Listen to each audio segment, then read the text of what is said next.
All right, guys, what's going on? Welcome back to your Everything College Football podcast. Today, me and Nick and Max will be offering our two-round pre-combine NFL mock draft.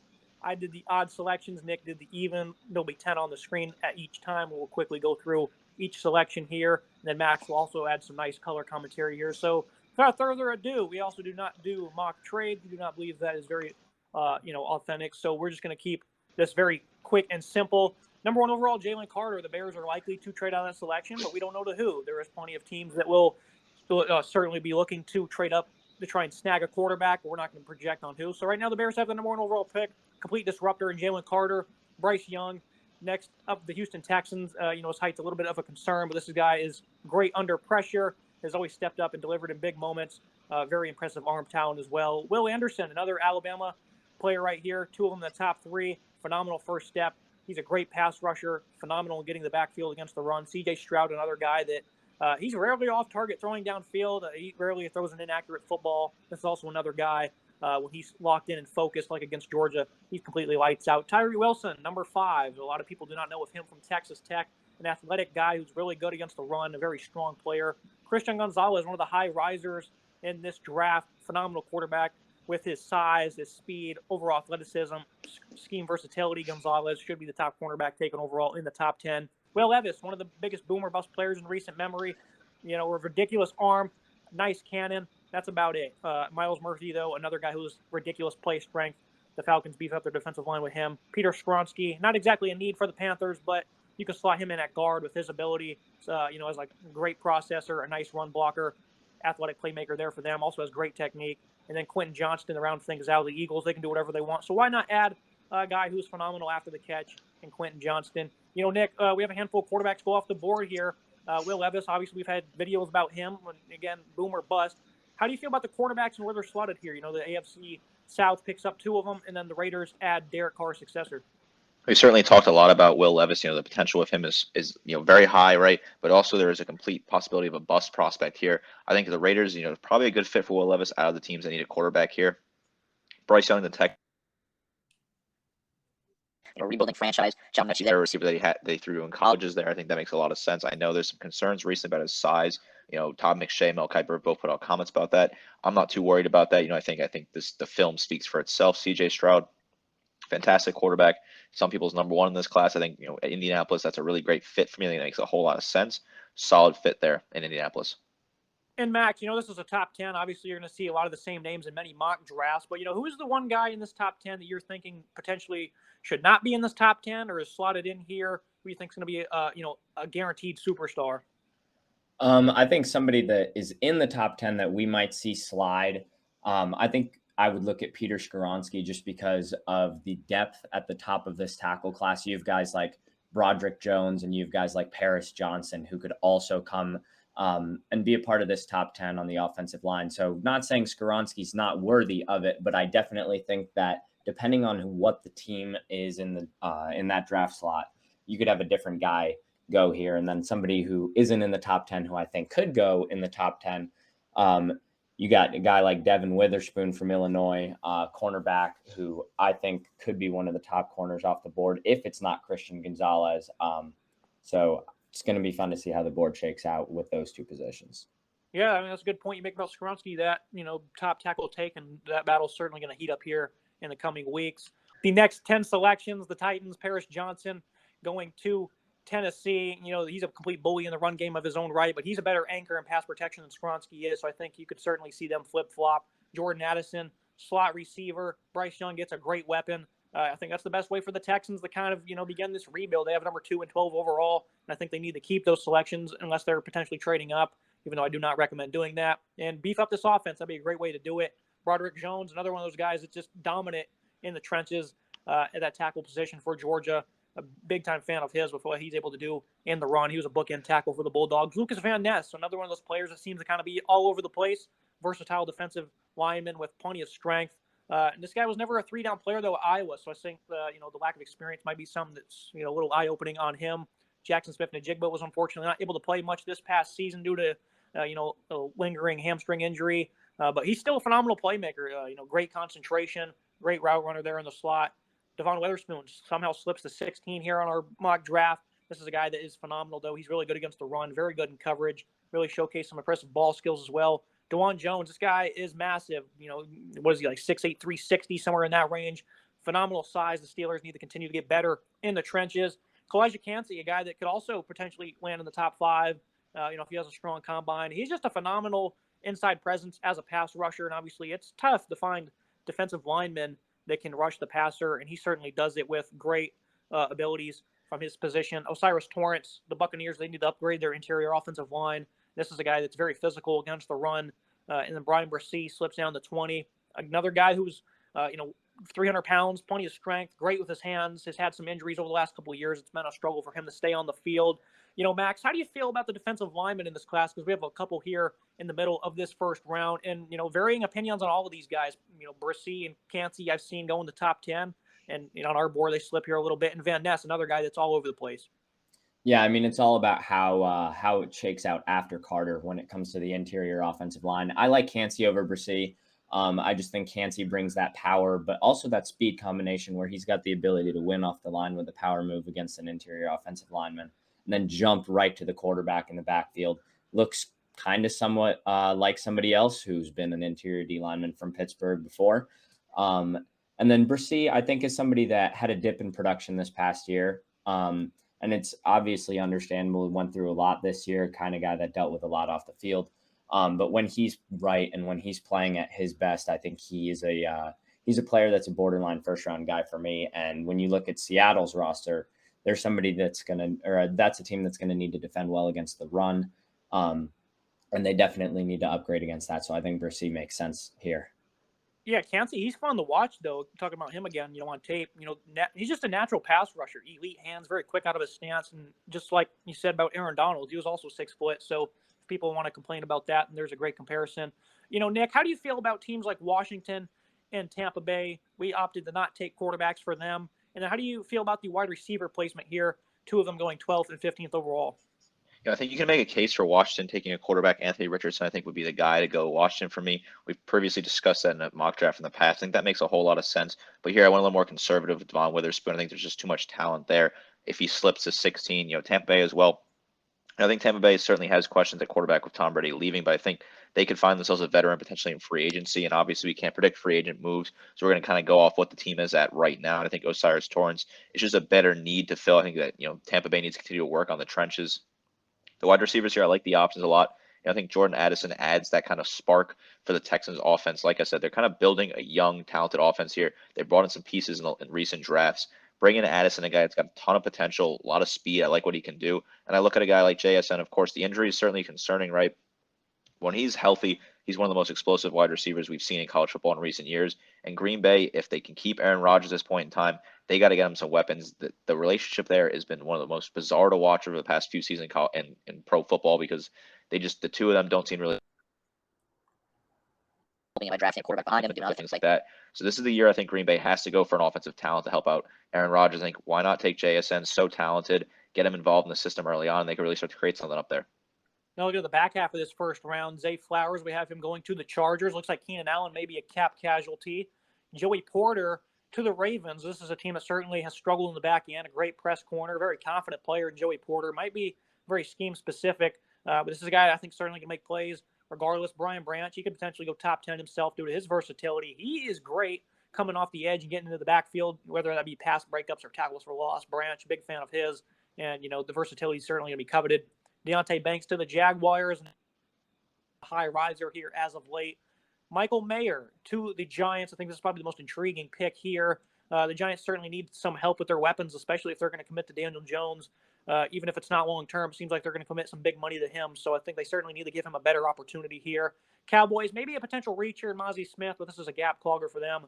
And why not continue to beef up their defensive line that, down the stretch certainly was a little bit disappointing. Sidney Brown, the Bills, they certainly need the upgrade at the safety position. I think Brown's one of those guys that's probably going to slot into the back half of this first round. You see it every year, and I think Brown will potentially be one here. To the Bills, a hard hitter downfield. He's also got great ball skills.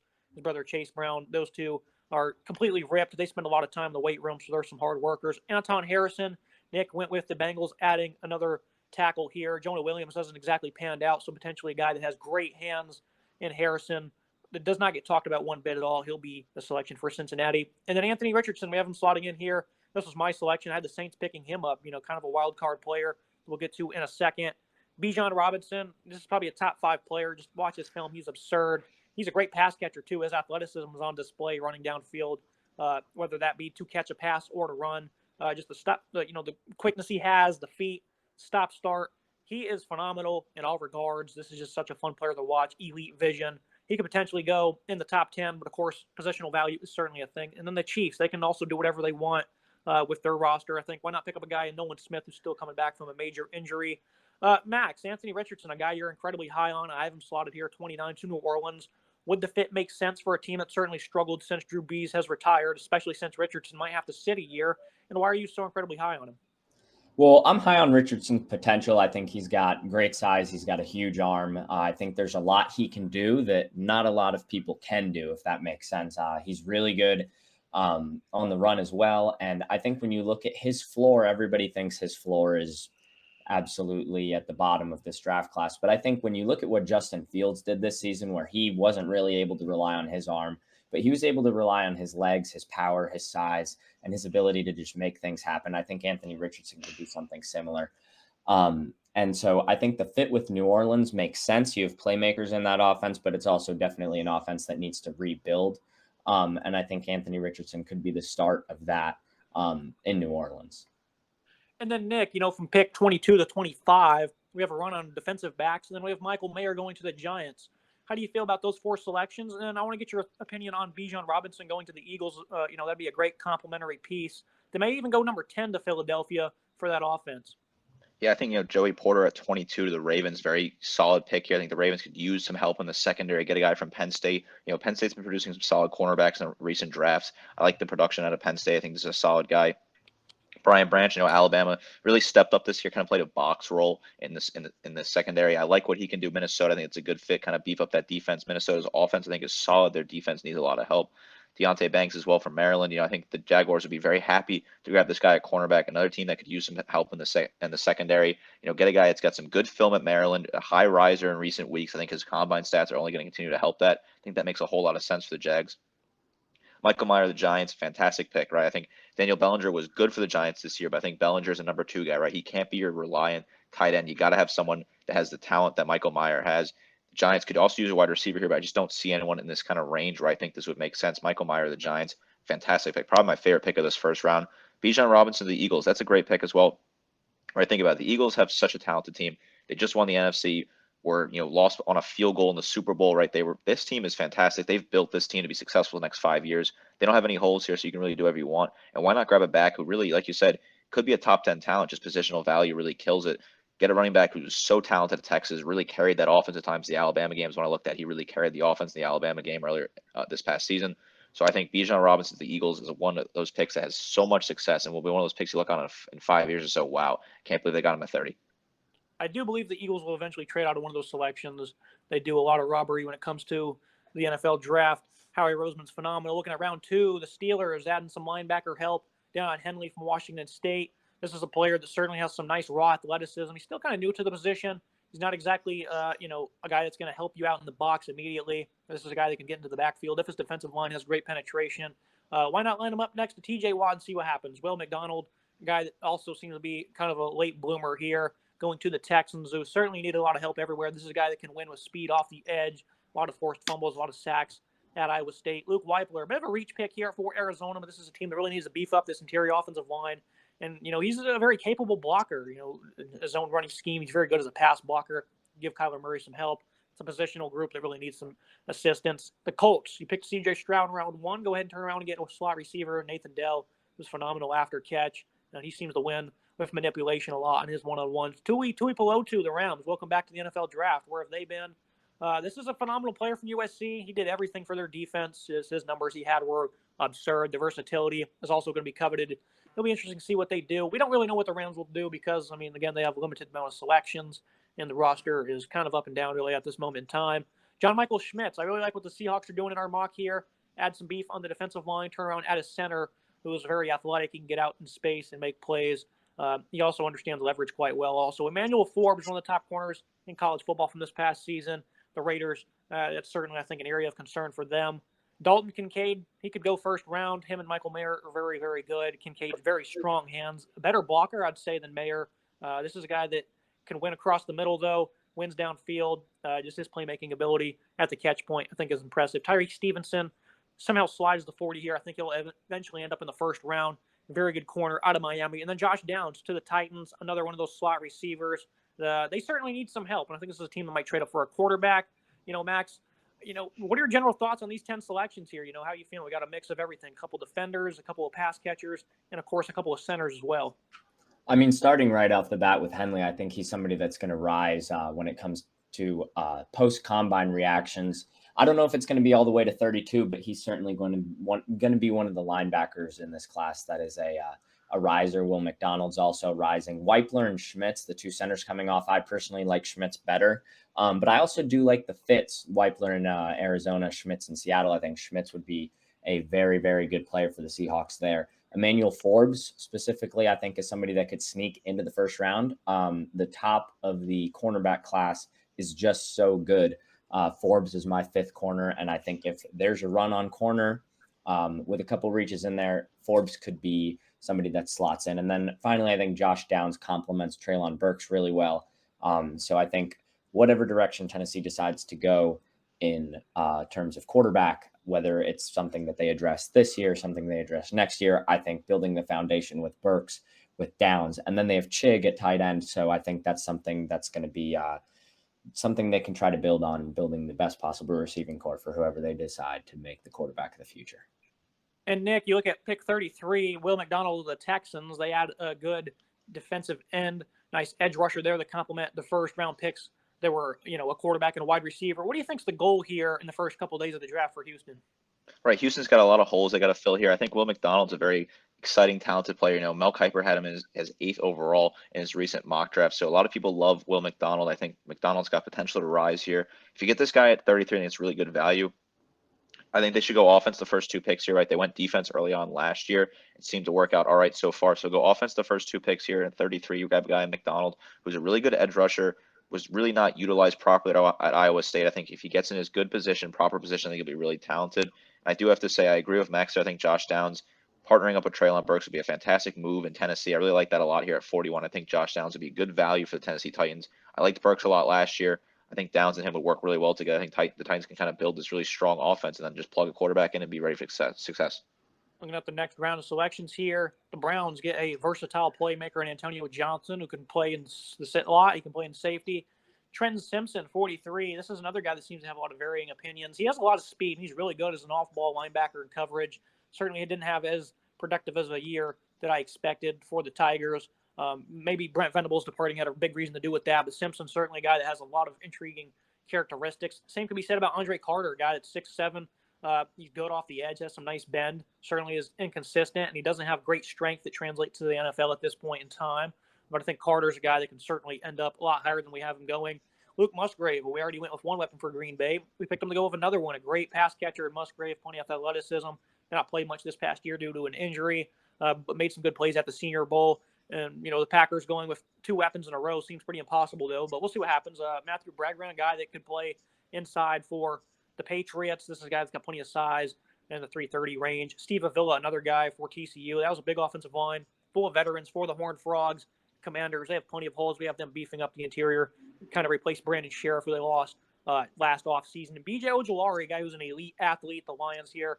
I think they added Aiden Hutchinson last year, and right now in this mock draft, I believe we had them go all defense, which, that's the biggest concern for them. They were, for the most part, last year, at least in the first half of the year, they had the top-rated offense in terms of production, so I think beefing up that defense is a big area of concern. Kelee Ringo to the Steelers here. I think this is a great fit. This is a guy that can certainly run vertically. He certainly struggled at times this past year in college, but, he has the, prerequisite size to play in the NFL, and I think that they would certainly use him in, he can play in cover 3, he can play great underneath. He's certainly a good tackler, and he certainly has shown the ability to mirror some of these pass catchers. He had a couple of interceptions this past year that were highly impressive. So Ringo didn't have the greatest of years, but he slots in at 49. Darnell Washington to Tampa Bay at 50. This guy's just an elite blocker. And he's also got a great catch radius. Georgia, of course, didn't utilize him in that role, so you probably haven't seen much tape of that, but tight ends definitely a need for them. why not pick up a versatile player in that? And Drew Sanders, another guy that seems to be all over the place, very good athlete. This guy can get into the backfield. He can make plays in coverage. Big fan of his, especially for his size. Players should not move like that. Nick, how do you feel about the Lions adding an edge rusher? And then Keely Ringo, a lot of people are certainly mixed reviews on him. I wasn't the biggest fan of his this past year, but as a prospect, this is a great player, and I think the Steelers would love to have him. Yeah, I think Ojulari is a great fit. Offenses this season. It really seems like they're kind of putting something together in Detroit for the first time in a while. They made a run there towards the end, potentially make the playoffs, and just missed out. Hutchinson was a great pick last year, but you get Ojulari in there and add another talented edge rusher and just continue to beef up that defensive line. I think that's a solid pick there. Darnell Washington as well, the film on him obviously is not fantastic. So he wasn't really utilized in the pass catching role due to the presence of Brock Bowers. I think Washington's a fantastic tight end. I think he fits well in Tampa Bay, fills a big need for there. And I think of these 10 picks, the one I like the most is honestly Trenton Simpson to the Jets. I think the Jets, you and I and the draft community as a whole has agreed the last 2 years, especially last year, though, the Jets have nailed their drafts, right? They're really building something in New York. Get a guy like Trenton Simpson. I think this is good value at 43, talented linebacker. Plug him into that defense. The defense was better this year for the Jets. I think this is a guy that they really can't go wrong with. I love what the Jets have been doing recently. I think they have a potential here to put another home run draft together. And Max, we got 2 tight ends right here to go in this mid part of the second round. What are your thoughts on them? And then, what's your projection for Andre Carter, a guy that certainly has great potential, but his play strength is a big concern?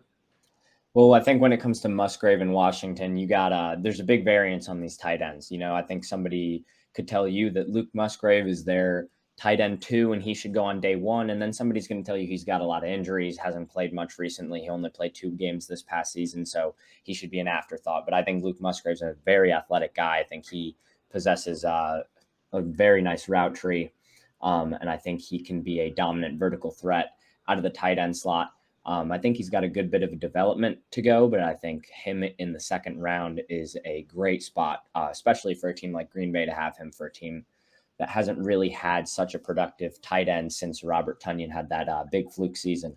And then Darnell Washington is somebody that is going to be able to put a lot on tape in the NFL that nobody ever saw in college, not because he wasn't good, but because of how good Brock Bowers was. And they didn't really need him to run routes. They needed him to block, which he does so very well.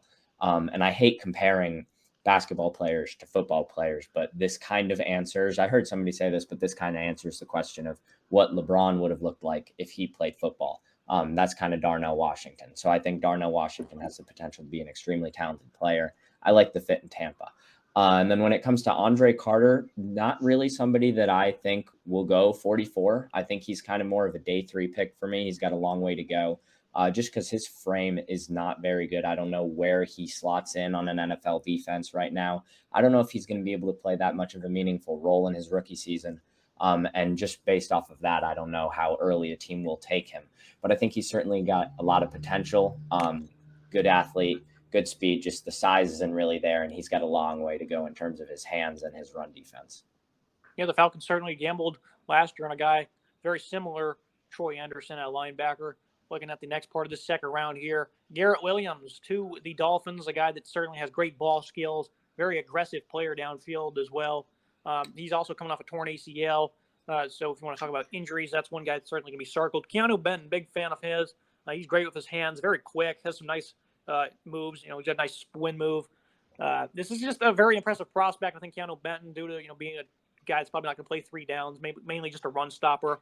He could potentially go a lot later than this. Jack Campbell, another one of those tough players from Iowa. To the Bears, the roster certainly needs a lot of help. And then right here, we go back-to-back edge rushers for Detroit. I think this is certainly an area they need to improve. Just because they have Hutchinson doesn't exactly fix the problem, because this was a big area of concern for them a season ago.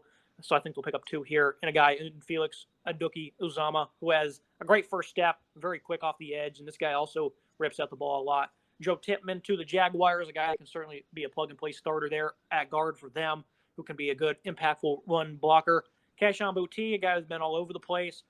I have slotted here at 57. The Giants continuing to bolster their weapons. This is a very good player. Good hands. He can play in the slot. Really good route runner. Big fan of Boutte's. Jalen Hyatt, the Cowboys. Just seems like a good fit. Guy that can really start to clear things out for them. He's really good at running straight downfield. He's incredibly fast, elite speed. He was very sheltered, I would say, at Tennessee. Didn't run very much, so he certainly has to expand his route tree and showcase some of his other skills. Concentration definitely needs some improvement. Cody Mock, another one of those guys who's versatile in the offensive line. 59 to the Bills. Siaka Ika to the Bengals. Him and Keanu Benton, they're pretty much the same. They got good size, great hands, physical on the interior. Complete game. Gap cloggers pretty much in the Bengals. I think that's a big area for them. The interior. And then Jahmyr Gibbs falling all the way to 61. This is a very impressive playmaker. Like Bijan Robinson, he is a great pass catcher. I believe he led the Tide in receptions this past year. Very exceptional. He's also another guy that's got very quick feet. Big fan of his. He's got elite speed also. Max, how do you feel about this back part of this round? Because we have two really good interior defensive linemen here, and then we also have the Lions picking up another edge rusher. How do you feel about that plan? Do you think that's something they might do? And, what's your thoughts on Jahmyr Gibbs as well? Well, I think the two interior defensive linemen are picks that we've seen for a couple of years, where you have the Bengals needing an interior defensive lineman. And that's not really something they've addressed super early and often. And then the Chargers, same thing. I think Benton's a good player. I think it might take him a second to get going in the NFL, but you mentioned gap clogger, and that's kind of exactly what you have to do when you play interior D-line in the Big Ten West. And I think Benton fills a need well for the Chargers, who had Jerry Tillery, which didn't work out for them. And then Ika, I think, is a great athlete. I think he's going to prove that at the combine, and one of the more surprising athletes I think he's going to be. And I really like that pick for the Bengals, especially because they have to deal with the Ravens, the Browns, and the Steelers run games in that division. So it's going to be important for them to beef up in that interior. And then when it comes to the Jahmyr Gibbs pick, I think this is one of my favorite picks in the entire mock draft, just because this is a McCaffrey replacement. And you see that arrow from San Francisco. That pick went somewhere else. That's McCaffrey right there. It's a good replacement. It's kind of like that Chicago pick right there, with Roquan Smith being the reason that they have that pick. So I think the Jahmyr Gibbs selection would do a lot for the Panthers. I'm a big fan of Foreman, but I don't think he can do it all by himself. And I think pairing Gibbs with Foreman creates a very, very good backfield, a very underrated backfield for Carolina. And then the final two picks of our mock draft: Nick Herbig, edge out of Wisconsin, then Darnell Wright, a guy that's been top 15 in some mock drafts, a very good pass blocker that can play either side of the defensive line. And then, edge rusher in Herbig, who certainly has some good strength and athleticism. Nick, what do you think is the game plan for the Eagles and Chiefs here in these drafts? Because these are two of the most complete rosters in the NFL. I certainly think there's going to be a lot of movement between those two teams. Yeah, I certainly expect the Eagles to trade a whole lot. Like you said, the Eagles are known for making moves and kind of trying to fleece in teams on draft day. The Chiefs, I certainly expect them to move a lot too as well. These are two rosters. The Bills are also a roster that's, a little bit less to the degree. I think the three teams there that have the most talent and they don't really need to address anything in the draft are, Eagles, Chiefs. Then I would say the Bills. I think all three of those teams can kind of do whatever they want really on draft day. Pick up some flashy pieces here and there, draft for value, just grab whoever the best guy on the board available is, because it really doesn't have any issues here. I think the Eagles had a fantastic draft last year. They've set themselves up perfectly. And grabbing a guy like Nick Herbig at 62, that could be a really solid pick, right? Don't need any edge rush really, but they could grab a guy, develop a player who has some serious talent, looked good at Wisconsin at times. Makes Second one touchdowns and two back-to-back NFC East wide receivers, Kayshon Boutte and Jalen Hyatt. I think this would be exciting for the NFC East. Boutte, we've seen, didn't have the best year at LSU, right? Had some issues off the field, looked like he wasn't going to play, came back, struggled, had a couple drops against Florida State, but I think there's a lot of untapped talent there, a lot of raw talent, super talented player.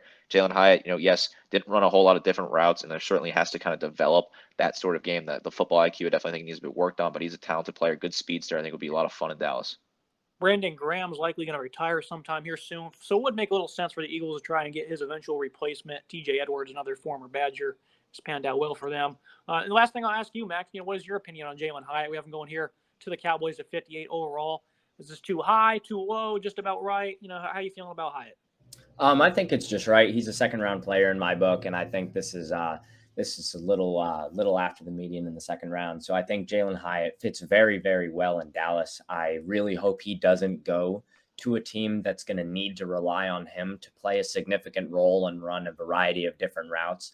And I think he can go to Dallas and he can play towards his skill set. This is a guy that you see a lot of love for from the casual fan who just is going to check the box score and say, oh my gosh, look what he did to Alabama. And then you have the experts that are going to tell you, whoa, pump the brakes. Jalen Hyatt can't do much. But I think if he ends up in Dallas, this plays to a favorable situation for him because he's surrounded by Michael Gallup and the likes of CeeDee Lamb, potentially Dalton Schultz if they decide to bring him back, and then Noah Brown, a guy that definitely emerged this past season. I think they would just need Hyatt to do what he does best.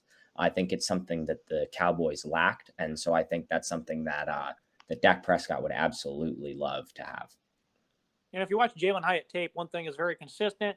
Due to scheming, he is wide open all the time. Certainly his skill set applies to that also. But this is the first 2-rounder of the year pre-combine, all 63 draft selections. As always, Nick, I appreciate you joining me. Yeah, absolutely. I think this is a fun, early 2-round mock draft. We got the combine coming up this week. We'll get a lot of, a better read on some of these talents. And Max, thank you for joining us. Add some great color commentary here. We'll have to have you on again. Absolutely. Thank you, guys. If you guys like, comment, subscribe. See you next time.